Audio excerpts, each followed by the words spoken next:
Well, hello everyone. Thanks for coming to our live here on YouTube, or if you're joining us on the video replay, welcome. I wanted to cover today some of the top 7 tips to get your resume to the top of the stack. How do we do that? Let's go through it and let's give you a couple of top tips. Let's get that resume seen. Let's get you hired. Tell me a little bit about the resumes, Derek. Is a question that I get asked a lot. So let me share that with you. I've seen thousands of resumes as my career as a recruiter, headhunter, hiring authority. How do you scan through resumes? Well, let me share a couple of tips that HR departments and hiring authorities use when they're checking out the resume. Simple things that you could do to get to the top of the stack. Let me give you some numbers. There's over 250 resumes on average for every job board that has posted a job. ZipRecruiter, Indeed, whoever you're using. Each one of those ads produces about 250 resumes for the HR department to go through. They've got other things going on.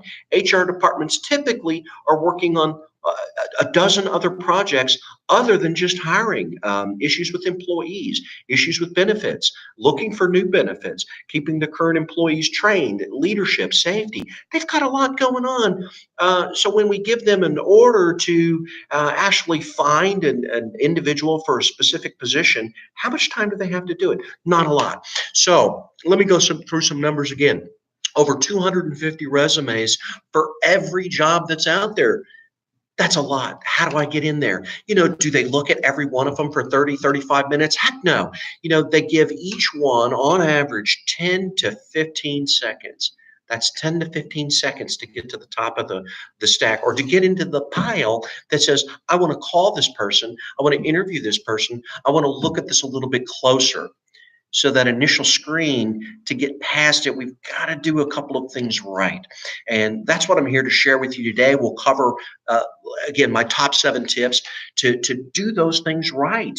It's important. So let's take a few minutes to go over them. Thanks for coming on board, and we're going to get something out of this today. So again, how do people get hired? Well, as a recruiter, as a top recruiter in manufacturing, accounting, engineering, and finance here in the Dallas and Fort Worth area is my primary market, but we do place nationwide. How do people get hired? Is it through these resumes? Quite frankly, no. The number one way people get hired is internally. They move up into positions that have opened up in their company, or where somebody is retired, or they've created a new position. They look at the people inside their company first. So if you're working right now, please, by all means, let's get our resume updated. Let's get it updated with the skills that are with the tips I'm going to give you here in the next few minutes. So they hire internally. Number 2 is they work with recruiters and they work with headhunters. And number 3 is the people that come from the job applications, the people that have submitted their resumes online. So all of us need to take a look at our resume, make sure a couple of these tips that I'm going to give you, that we're following each and every one of them, to make sure that we're not creating bias in the resume. And that's a big one now. The bias that we have created unknowingly in our resumes to get them not looked at. So let me go through a couple of tips and tricks with you to help get your resume viewed and seen for that next step of the interview process, that face-to-face. So let's cover number one. Number one, it starts with how you save your resume. I get resumes every day that have been uploaded that say Joe Smith's marketing accounting resume number 4. Wow. So how do I know how many resumes that he's and versions that he's created, or different resumes that are out there saying that you're an expert at whatever? Just save the resume with simply your name. That way, when the hiring authority is looking through their emails and they're looking for your particular resume, all you have to do is type in your name. And let's be consistent. Just yesterday, I received a resume from someone. It took me about 10, 15 minutes to look them up. They were going by their maiden name, not their name that was on their resume. And there was a 5-minute conversation explaining why I couldn't find that particular resume. So most hiring authorities won't give it the time. You'll get lost in the shuffle. So let's just use the name we're going to use, the name we use on LinkedIn, the name we use on our Facebook, the name that we have at the top of our resume, the name that we're going to use in our company. They should all be consistent. They should be consistent with the resume that we send it in. So number one is how you save your resume. Just save it with your name. Um, if you want to have different versions of your resume for different employers, that's great. But let's save it just with your name before you send it to that employer, before you upload it to that uploader, before you apply on ZipRecruiter. Let's just make sure there's that one resume with my name on it. Number two, that takes out a lot of bias of your resume. Number two is your objective. Let's go right to the objective. In the objective, I see many times where people have put, I'm an expert, I've been in production for 35 years as a leader. Well, you've just created bias. If they want to know how many years you've been in, they can count it up. They can count it up when they look chronologically through your resume um, for different jobs and for different opinions. But I don't need to throw in the bias of age by telling them that I have 35 years in this particular field, 20 years in this one, 15 years in this one. Um, what we want to do is actually design an objective that catches their attention, giving them the results that we're good at. So if you're a leader, because of that 35 years of experience you have, all you need to put is, I'm a leader, have led teams from 2 to 85, 2 to 200. Uh, that's what you put in the objective part, not something else that says I've been in a plant for 45 years and I'm stuck in my ways. So that first part of the objective, let's take a look at that. Let's look at it in their eyes. Um, in the objectives, I've seen like, I want a job that has a great work life balance. The objective isn't your objective. And I think that's where a lot of people get confused. The objective is what you're bringing to the table, the results that you provide for the company, the things that they want to see, not what you want in the job. Let's shift that around. So reread your objective and see if you're looking at that objective through the eyes of the employer, not just through your own eyes. And we'll give you some more tips about that a little bit later on, or you can check out some of our other videos that are here on YouTube. Please feel free to scan through them, share them with friends. They're here for you. They're here to help you get hired. They're here to help you make more money by taking the time going through these videos. You will become better at what you do. So, number three, let's go to the order that we put on our resume. Chronological. I get resumes every single day that the person's first job is the first job that they have on there.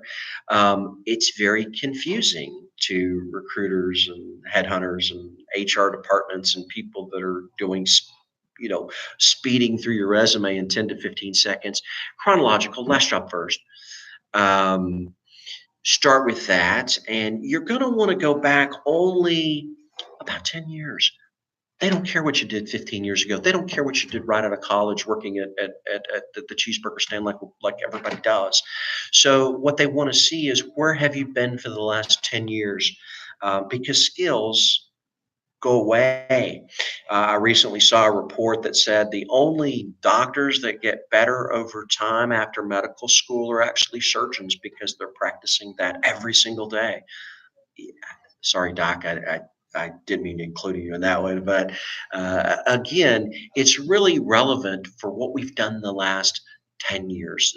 There really shouldn't be more on your resume than that. Again, if you want to add back into the time that you went to high school, then you're just adding more bias into your resume. Let's put the last 3 or 4 jobs. Let's put what we've been doing for the last 10 years. No need to go back all the way if it's longer than that on your resume to show them everything that you've done in your lifetime. So number 4 is correct information. Every week, I will receive resumes that have a bad phone number on it. And if you're looking for a position, make sure your phone number's up there, your contact email is up there, and that you're going to pay for this phone and actually have this phone by the time that you get the job and answer the phone that you have at the top of the resume. If you need to get another phone just to do that. So make sure that the correct information is up at the top of the resume. Put your LinkedIn link. Many employers are taking a look at those links now, and the reason they're doing that, and that brings us to number 5, is they want to see that your LinkedIn is the same as your resume. They want to see that you're showing on LinkedIn that you're doing the exact same thing that's on the resume. I recently had an employer hiring for an accounting position that told me the reason that they didn't go forward with the candidate was because the candidate's LinkedIn was different than the resume. They felt like they were given false information on the resume because the two of them just didn't match up. So take the opportunity to review your LinkedIn, make sure the links work to that, and make sure it's the same as the final version of the resume. I'll hear this excuse all the time. Well, I just haven't updated my LinkedIn yet. Well, if you're looking for a job, why would you give an employer a resume without having updated your LinkedIn first? So take some time, take the weekend, start working on your LinkedIn. Is it perfect? No, it's never perfect. But you want to make sure that they match. You want to make sure that the information that you're putting out there is consistent and shows really what you're good at. And that brings us to number 6, which is the bullet points. Under each position that you should have 3 or 4 different bullet points of really what you're good at, what you're bringing to the table. I'll give you a couple of examples. Um, if you're a leader, if you're looking for management opportunities, if you're on a line or if you're in an office with 50 workers or even 2 workers, but leadership is important in your next role, I'm going to put that number 1. And I'm going to put that number 1 in each of the 3 or 4 jobs that I have listed on my resume. I'm going to keep them in the same order so that I have some consistency with what I'm doing. So on that first bullet point, I'm going to say, led a team of 3, led a team of 30, led a team of 300. It doesn't matter. Just give them what kind of leadership experience that you've had, the number of people that you've led. Um, if you're up and coming, maybe you're just leading one team member or you're part-time in charge of something. But if leadership is important in the position, that's the first bullet point that I put is I'm a leader. And I tell them how many people that I've led. They don't know that information. If you're a producer, I produced X results. So I'm a leader. I'm a producer. I am a salesperson. If you're in sales, then you tell them who you've sold to.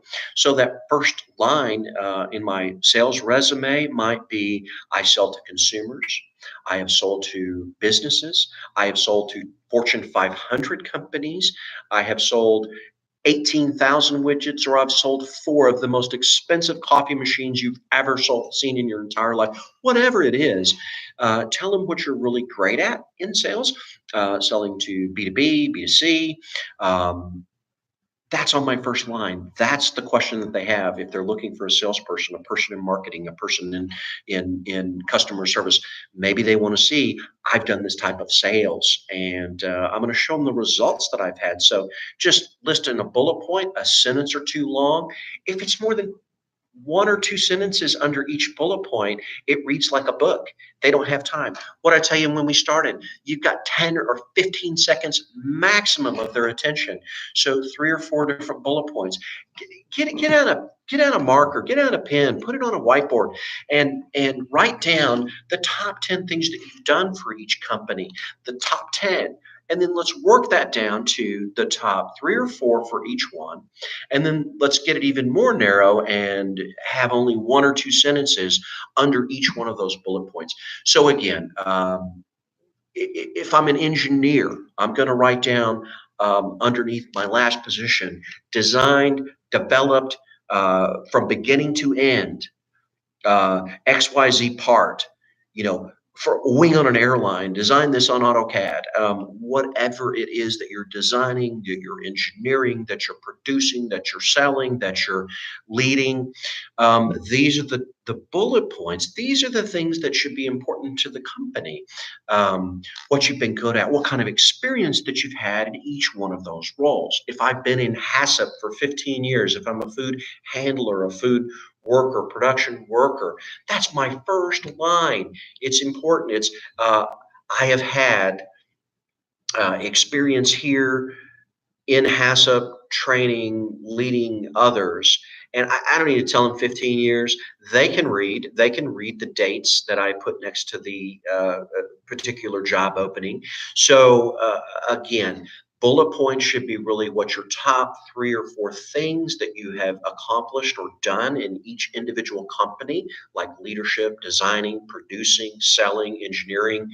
Um, those are the types of things that you want to put in those bullet points. And again, keep them to 1 or 2 sentences, because that's going to take us to number 7, which is format. 2 pages. If you've put 15 different items down there, or 3 different items with a paragraph long, that's going to put you into 3, 4, 5 pages. I got a resume the other day, 5 pages. The guy actually attached 3 different resumes and said, pick the one that you need to use, Derek. And I'm like, well, what do you really want to do? Each one of these is 5 pages long. I don't have time to read those. I don't have time to scan those. I'm paid by the hour. I'm paid by the job. So how much time do you think an HR department is going to give it when you send them 3 different resumes? Uh, which goes to cover letters. When you have a cover letter and a resume and a list of references, they file it in the deep file number 6. If they ask for it, great, send it. But why would you send all that information when most positions, even on the initial scan, only want just 15 seconds of the time to keep the pile from here to here? Today, what I was trying to share with you, and hopefully gave you a couple of tips, is really the top 7 ways that you can improve how you look, how you take biases out of your resume. There's many, many more, and you can join us on our Facebook page. Top Talent Search Advisors is my company. Just look that up, Top Talent Search Advisors, on Facebook. And there's more videos there, just like here on YouTube. Go through the videos. Take a few minutes to check them out, to get some top tips. Um, I know you're an engineer. I know you're an accountant. I know you're in finance. I know you're the top salesperson, but the employer doesn't. So, what I'm here to do is to help you be that person to get your foot in the door. Give me a call. You can email me at buildmybiz@gmail.com, BUILDBIZZ@gmail.com. Go there. Ask me a question. I answer them all day long on Quora for people. I've answered hundreds of questions and for people around the country to help them improve their job search experience, to get a better job, to make more money in their job, to put their best foot forward. That's what I do. If you're fearful in interviews, I have videos online for how to get through the interview, simple techniques to figure out whether you actually want the job, or is the job that you applied for different than the job that they're interviewing you for. So there's videos there to really figure out. I don't want you wasting your time. I don't want you going to a company and then 20 minutes later finding out that I made a bad decision after working there for 6 days, 6 weeks, 6 hours. And making that bad decision, it's a waste of your time and your employer's money. So why would I do that? Why put a round hole in a square peg? Let's nail this, and you nail it through your. It starts with your resume, your interviews, the questions that you ask, the places that you're looking. There's lots of information that I put out there on YouTube. Join me there. Find me on Facebook, Top Talent Search Advisors. We do a weekly call. The information is on Eventbrite. It is on the Top Talent Search Advisors Facebook page, and join us. So again, I appreciate all your time today. Let's go over those tips one more time, just in the next couple of seconds that we have here. Number one, top 7 resume tips to get you hired, to get you into the top of the stack. Number one, always save your resume with just your name. And be sure, if you're following up with the employer, attach a copy of your resume with your thank you note. Attach a copy of your resume with all the follow up that you send to the employer so they're not digging for it. So be sure to attach those resumes with your name to the bottom of everything, and just make sure it's saved with only your name. Number two is your objective. Make sure your objective, look through the lens of the employer, what the employer is looking for. That's the lens that they're reading that objective, not what you want in the job, but what you bring to the table, what kind of results you bring to the table, what kind of problems you solve. That's what's in that very short 3, 4, 5 sentences of the objective that you have on your resume. Number three is chronological. Just make sure that you only go back, 10 years. There's no need to go back any longer than 10 years. Make sure that number four, you have the correct information, the correct links, the correct phone number at the top of the page so that the employer can quickly get a hold of you instead of having to dig around. They've got things to do. Let's make it simple on them so that they know they can find me.